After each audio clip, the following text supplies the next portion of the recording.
Today we're back at Faneuil Marketplace, and this is the scene that we're looking at. I wanted to discuss a little about extending our knowledge of shape and our use of shape this week into repeated shapes. Whenever we're looking at any motif, the artist looks for shapes that repeat because this helps them to create a sense of rhythm, a sense of unity, and also depth and other things. So in this case, I'm focusing on the chess players, and there's quite a few repeated shapes. I'm painting the figures now that I've drawn onto the paper. These figures are taken from life, however, because things are constantly moving out of doors, and make it hard sometimes to capture people in motion. I've done them primarily from memory.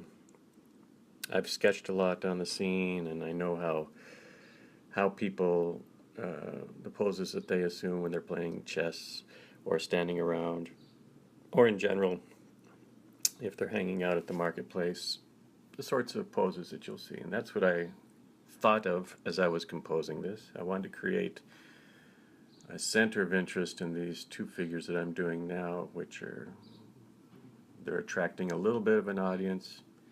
They're at a good point in the picture. I mean, they're at a good point for a center of interest is always a little different from either side of the paper. So the center of interest is pretty good here.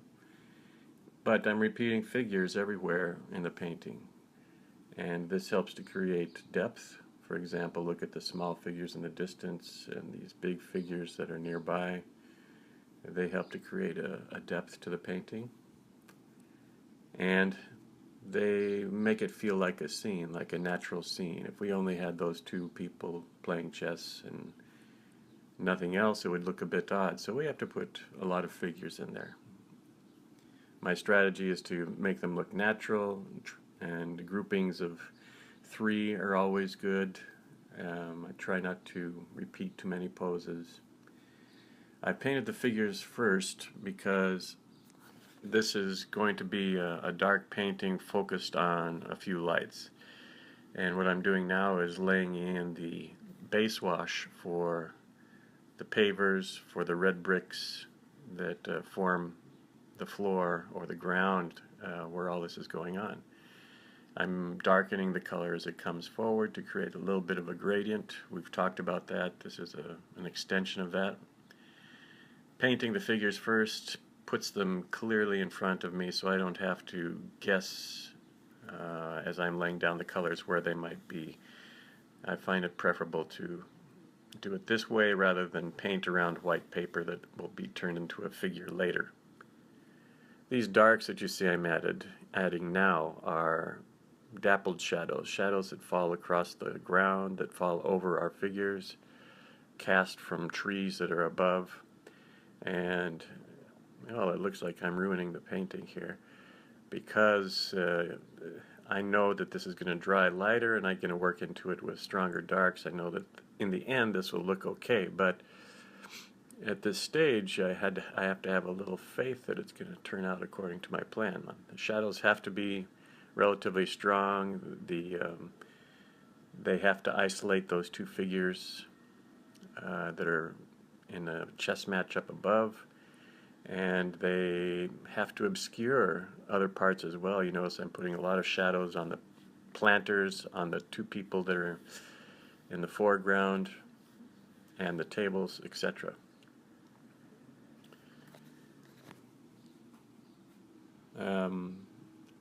The other repeated shapes, tabletops, chairs, they help too to create perspective. They help to carry the eye back in the painting. They provide a place where I can show a little white area or bright area. So there's a lot of repeated shapes, and most of these repeated shapes are combined, or they're touching each other. There's I don't isolate them too much. Even these figures that are standing, they overlap each other. This helps to create a strength in the painting, a visual strength. If they're isolated, if they're spaced out too much, it looks awkward and the composition doesn't hold together. When you overlap things, whether it's still life, figures, boats, whatever, it gives the painting a measure of stability. So this dark is the strongest dark in the painting. This represents the shadowed facade that's behind everything. Of course, it's a great simplification. I'm using really strong darks here, and I'm going to deepen them even further as while this surface is still wet. Here we go. This is almost pure black coming around the figures that I want to isolate and focus on. This trio of characters watching the duo play is an important part of the composition, so naturally I'm trying to bring that out by putting my strongest darks around them, and you can see how it's already starting to pop or starting to really present itself. This sort of painting is a little bit challenging because you want to keep it loose and you want to keep it free-flowing, but at the same time you have to define some very definite elements, and you don't want to, paint out a head or chop off an arm as you're putting down the stronger colors, because that would be hard to retrieve. As a last stage in this part, I'm going to be putting in some richer colors into the tabletops, into the figures, and starting to tie the painting together, starting to create more interest in these figures, both in terms of color and contrast, more personality to some of the figures, though I think the postures that I have here are pretty descriptive. And I tend to use these sorts of postures again and again. When I'm doing figures, I seem to have a little bit of a library